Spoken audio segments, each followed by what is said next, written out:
আসসালামু আলাইকুম প্রিয় দর্শক। আমিরুল মোমিনিন মানিক আপনাদের প্রত্যেককে আমন্ত্রণ জানাচ্ছি চেঞ্জ টিভির এই বিশেষ পর্যালোচনায়। আমাদের আজকের বিষয় হচ্ছে অবশেষে ইরানের কাছে ট্রাম্পের আকুতি। আপনাদের কোনো প্রশ্ন বা মতামত থাকলে ইউটিউবের কমেন্ট বক্সে গিয়ে লিখুন প্রিয় দর্শক। আমরা চুলচেরা বিশ্লেষণ করতে চাই এই মুহূর্তে যুদ্ধের কি পরিস্থিতি, কে এগিয়ে থাকলো ইরান না মার্কিন যুক্তরাষ্ট্র? প্রিয় দর্শক, আশা করছি আপনারা শেষ পর্যন্ত থাকবেন। যুক্তরাষ্ট্র যুদ্ধবিরতির প্রস্তাব দিয়েছে বলে জানিয়েছে ইরান। এর আগে একটা দোদল্যমানতা বা দোলাচলতা ছিল। অনেক সময় ট্রাম্প বলেছেন যে ইরান তাকে অনুরোধ করেছে যুদ্ধ বন্ধের জন্যে। তবে এটা যে সত্য কথা নয়, সেই বিষয়ে আন্তর্জাতিক গণমাধ্যমে নানা খবর বেরিয়েছে। বরং মার্কিন যুক্তরাষ্ট্রই বিভিন্ন দেশের কাছে ইরানের প্রতি যেন অনুরোধ জানানো হয় সেই আকুতি জানিয়েছেন।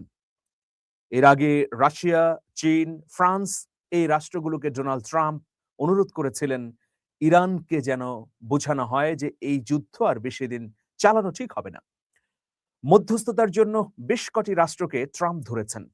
কিন্তু সেসব রাষ্ট্রের তরফ থেকেও খুব একটা আশাবাদের খবর পাওয়া যায়নি। তবে এখন ইরান একদম অকাট্যভাবেই জানালো যে ডোনাল্ড ট্রাম্প আনুষ্ঠানিকভাবে তাদেরকে যুদ্ধবিরতির প্রস্তাব দিয়েছে।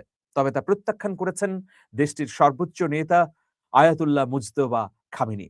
দেশটির একজন শীর্ষ কর্মকর্তার বরাত দিয়ে রয়টার্স জানিয়েছে, মধ্যস্থতাকারী দুটি দেশের মাধ্যমে পাঠানো যুক্তরাষ্ট্রের সঙ্গে উত্তেজনা কমানো বা যুদ্ধবিরতিতে সম্মত হওয়ার প্রস্তাব প্রত্যাখ্যান করেছেন খামেনি।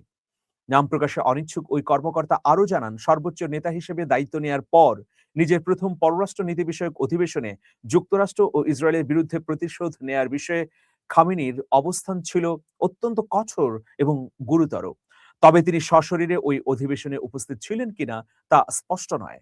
তিনি হয়তো সশরীরে ছিলেন না, ভার্চুয়ালি ছিলেন, অথবা তিনি তার মতামত পাঠিয়ে দিয়েছেন। শান্তির জন্য এটি সঠিক নয় ততক্ষণ পর্যন্ত যতক্ষণ না যুক্তরাষ্ট্র ও ইসরায়েলকে নতজানু করা হয়, তারা পরাজয় মেনে নেয় এবং ক্ষতিপূরণ প্রদান করে। প্রতিবেদনে খামেনি এমনটি বলেছেন বলে জানানো হয়েছে। এর আগে আমরা জানি যে ৩টি শর্ত দিয়েছিল ইরান। এর মধ্যে একটি গুরুত্বপূর্ণ শর্ত হচ্ছে ইরানকে ক্ষতিপূরণ দিতে হবে। ইরানের রাষ্ট্রীয় সব বিষয়েই সর্বোচ্চ নেতাই চূড়ান্ত সিদ্ধান্তের অধিকারী। তবে তার বাবা সাবেক সর্বোচ্চ নেতা আয়াতুল্লাহ আলী খামেনির স্থলাভিষিক্ত হওয়ার পর থেকেই মুজতবা খামেনির নতুন কোনো ছবি এখন পর্যন্ত প্রকাশিত হয়নি বা তার কোনো কর্মতৎপরতা আমরা দেখিনি। কয়েকজন ইরানি কর্মকর্তার মতে, যে হামলায় তার বাবা নিহত হন সেখানে তিনি সামান্য আহত হয়েছেন। অন্যদিকে মার্কিন কর্মকর্তাদের দাবি তিনি গুরুতর আহত হয়েছেন। ইরানের বিরুদ্ধে যুক্তরাষ্ট্র ইসরায়েলের যুদ্ধ তৃতীয় সপ্তাহে পদার্পণ করার প্রেক্ষাপটে এই মন্তব্যগুলো এলো। এই যুদ্ধে এখন পর্যন্ত অন্তত ২০০০ মানুষ নিহত হওয়ার খবর পাওয়া গেছে। পরিস্থিতি উত্তরণের কোনো লক্ষণ নেই। রয়টার্সের তথ্য মতে ৩টি সূত্র ১৪ মার্চ জানায়, ট্রাম্পের প্রশাসন মধ্যপ্রাচ্যের মিত্র দেশগুলোর পক্ষ থেকে যুদ্ধ বন্ধে কূটনৈতিক আলোচনা শুরুর প্রচেষ্টাকে প্রত্যাখ্যান করেছে। হরমুজ প্রণালী মূলত বন্ধই রয়েছে, যা জ্বালানির দাম এবং মূল্যস্ফীতির আশঙ্কা বাড়িয়ে দিয়েছে।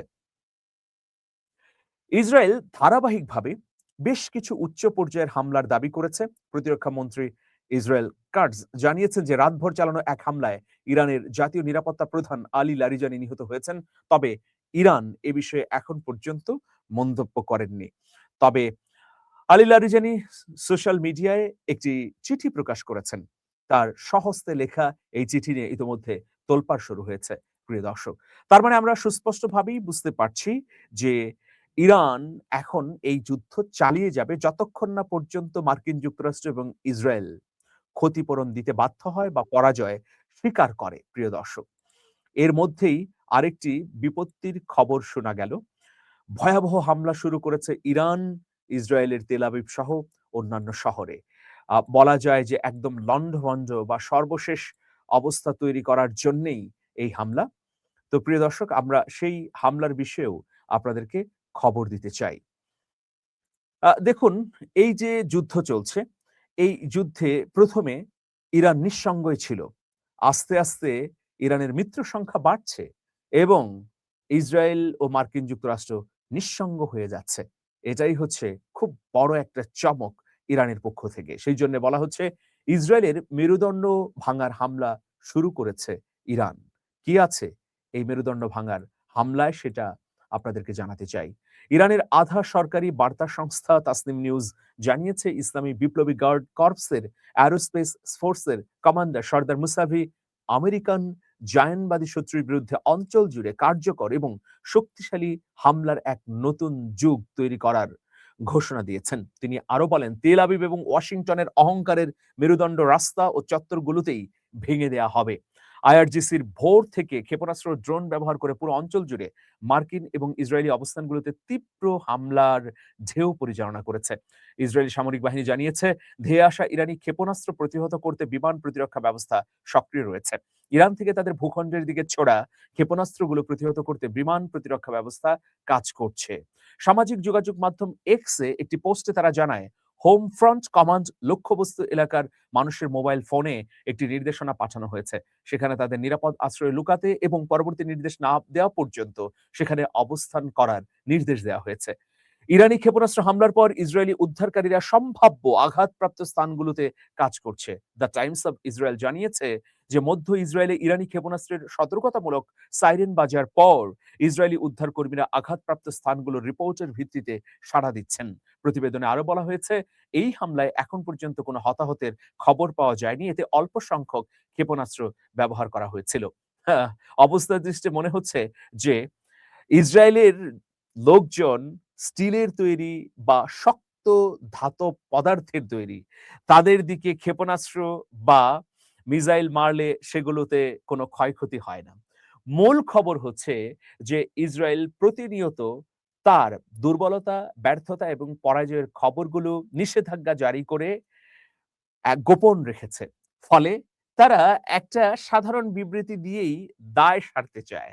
কিন্তু সোশ্যাল মিডিয়ার এই যুগে আমরা দেখতে পাচ্ছি যে ইসরায়েলের নাগরিকরাই তাদের ক্ষয়ক্ষতির চিত্র বা ভিডিও নানা মাধ্যমে ছড়িয়ে দিচ্ছে।